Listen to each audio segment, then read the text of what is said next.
আসসালামু আলাইকুম ওয়া রাহমাতুল্লাহি ওয়া বারাকাতুহু। সম্মানিত দর্শক শ্রোতা, আপনাদের সকলকে সুন্নাহ টিভি অফিসিয়াল ইউটিউব চ্যানেল থেকে জানাচ্ছি মোবারকবাদ। যারা আমাদের চ্যানেলটি সাবস্ক্রাইব করেছেন, দেখতেছেন ভিডিও, লাইক কমেন্টস করতেছেন, সকলকে জানাচ্ছি শুভেচ্ছা। আশা করি সকলেই ভালো আছেন। আজ আপনাদের মাঝে একটি বিষয় নিয়ে আলোচনা করব। সেই বিষয়টি হলো সর্বোত্তম মুমিনের বৈশিষ্ট্য। একজন মুমিন ব্যক্তির বৈশিষ্ট্য কি, সেই বিষয়ে আমরা একটু আলোচনা করব।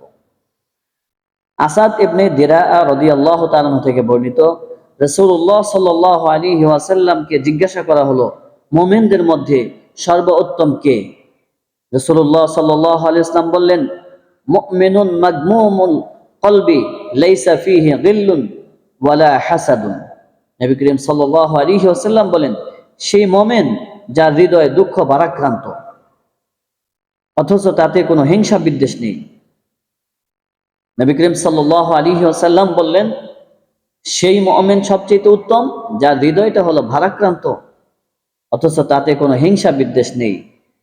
তারা বললেন, ইয়া রাসূলুল্লাহ, হে আল্লাহর রাসূল, ওই বিশিষ্ট তো আমাদের মধ্যে পাই না, ওই বৈশিষ্ট্য তো আমাদের মধ্যে পাই না। তারপর মুমিনদের মধ্যে সর্বোত্তম ব্যক্তিকে? নবী করিম সাল্লাল্লাহু আলাইহি ওয়াসাল্লাম বললেন, আল মুমিনু জাহিদু ফিদ দুনিয়া রাগিবু ফিল আখিরাহ। সেই মুমিন যে দুনিয়া বিরাগী ও পরকালের প্রতি উন্মুখ। তারা বললেন, হে আল্লাহর নবী, আমরা তো রাফি ইবনে খাদিজ ছাড়া আমাদের অন্য কারো মধ্যে এই বৈশিষ্ট্য দেখতে পাই না। এরপর মুমিনদের মধ্যে সর্বোত্তম ব্যক্তি কে? নবী করিম সাল্লাল্লাহু আলাইহি ওয়াসাল্লাম বললেন, মুমিনুন হাসানুল খুলুক। সেই মুমিন যার আচরণ সুন্দর। সম্মানিত দর্শক শ্রোতা, মুমিনের বৈশিষ্ট্য আমরা শুনলাম। সাহাবায়ে কেরাম তিনবার নবী পাক সাল্লাল্লাহু আলাইহি ওয়াসাল্লামকে জিজ্ঞাসা করলেন, মুমিন ব্যক্তি সর্বোত্তম কে? নবী করিম সাল্লাল্লাহু আলাইহি ওয়াসাল্লাম প্রথম বললেন, ওই ব্যক্তি যার হৃদয় ভারাক্রান্ত, যার অন্তরের ভিতরে হিংসা বিদ্বেষ নেই। সাহাবায়ে কেরাম বললেন, ইয়া রাসূলুল্লাহ, এই বৈশিষ্ট্য আমাদের মধ্যে নেই, সর্বোত্তম মুমিন ব্যক্তি কে? নবী করিম সাল্লাল্লাহু আলাইহি ওয়াসাল্লাম আবার বললেন, আল মুমিনু জাহিদু ফিদ দুনিয়া রাগিবু ফিল আখিরাহ।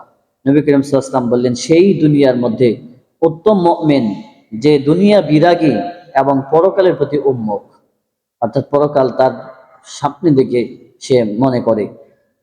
তৃতীয়বার সাহাবায়ে কেরাম বললেন, ইয়া রাসূলুল্লাহ, ইয়া হাবিবাল্লাহ, আমরা তো রাফি ইবনে খাদিজ ছাড়া আমাদের অন্য কারো মধ্যে এই বৈশিষ্ট্য দেখতে পাই না। মানে একজন সাহাবীর কথা বললেন যে এই সাহাবী ছাড়া এই বৈশিষ্ট্যটা আমরা অন্য কারো মাঝে খুঁজে পাই না। এরপরে মুমিনদের মধ্যে উত্তম কে? নবী করিম সাল্লাল্লাহু আলাইহি ওয়াসাল্লাম পরবর্তী সময় আবার বললেন, মুমিনুন হাসানুল খুলুক। ওই ব্যক্তি হলো সর্বোত্তম মুমিন যে ব্যক্তির আচরণ সুন্দর, যার আখলাক সুন্দর, যার চরিত্র সুন্দর, যার আখলাকে হাসানা হয়েছে। সম্মানিত দর্শক শ্রোতা, আমাদের চরিত্রকে, আমাদের আখলাককে নবী করিম সাল্লাল্লাহু আলাইহি ওয়াসাল্লামের আখলাকের মতো করে তুলতে হবে। কেননা নবী করিম সাল্লাল্লাহু আলাইহি ওয়াসাল্লামকে আল্লাহ রাব্বুল আলামিন বলেছেন, ওয়া ইন্নাকা লাআলা খুলুকিন আযীম। পৃথিবীর জমিনের মধ্যে উত্তম চরিত্রের অধিকারী হিসেবে আল্লাহ তাআলা তার বন্ধু, তার হাবিব, দুস্ত নবী করিম সাল্লাল্লাহু আলাইহি ওয়াসাল্লামকে পৃথিবীতে প্রেরণ করেছেন। আর আমরাই সেই আখিরি জামানের নবী মুহাম্মদ সাল্লাল্লাহু আলাইহি ওয়াসাল্লামের উম্মত হয়েছি। কিন্তু আমাদের নবীর চরিত্র যে চরিত্র, সেই চরিত্রের সাথে আমাদের চরিত্রের কোনো মিল নেই। নবীর আখলাকের সাথে আমাদের কোনো আখলাকের মিল নেই। নবী করিম সাল্লাল্লাহু আলাইহি ওয়াসাল্লামের চরিত্রটা সম্পর্কে আম্মা জান আয়েশা সিদ্দিকা রাদিয়াল্লাহু তাআলা আনহাকে প্রশ্ন করা হয়েছে, রাসূলুল্লাহ সাল্লাল্লাহু আলাইহি ওয়াসাল্লামের চরিত্রটা কেমন ছিল? সাহাবীগণ বলেছেন, আর আম্মা জান আয়েশা সিদ্দিকা রাদিয়াল্লাহু তাআলা আনহা বলেছেন, কেন তোমরা কি নবীর উপর যে কিতাবটা নাজিল হয়েছে সেটা কি তোমরা দেখো নাই? অর্থাৎ পবিত্র কালামুল্লাহ শরীফের দিকে ইশারা করে আম্মা জান আয়েশা সিদ্দিকা রাদিয়াল্লাহু তাআলা আনহা বলেছেন, কানা খুলুকুহু আল কুরআন। গোটা কোরআনটাই হলো নবীর চরিত্র। সম্মানিত দর্শক শ্রোতা, আসুন আমরা কোরআনকে মহব্বত করি, আসুন আমরা কোরআনকে ভালোবাসি এবং কোরআনের কাছে আত্মসমর্পণ হই। আমাদের চরিত্রটাকে উত্তম চরিত্র করে গঠন করি। আল্লাহ তাআলা আমাদের সকলকে তৌফিক দান করুক। আসসালামু আলাইকুম ওয়া রাহমাতুল্লাহি ওয়া বারাকাতুহু।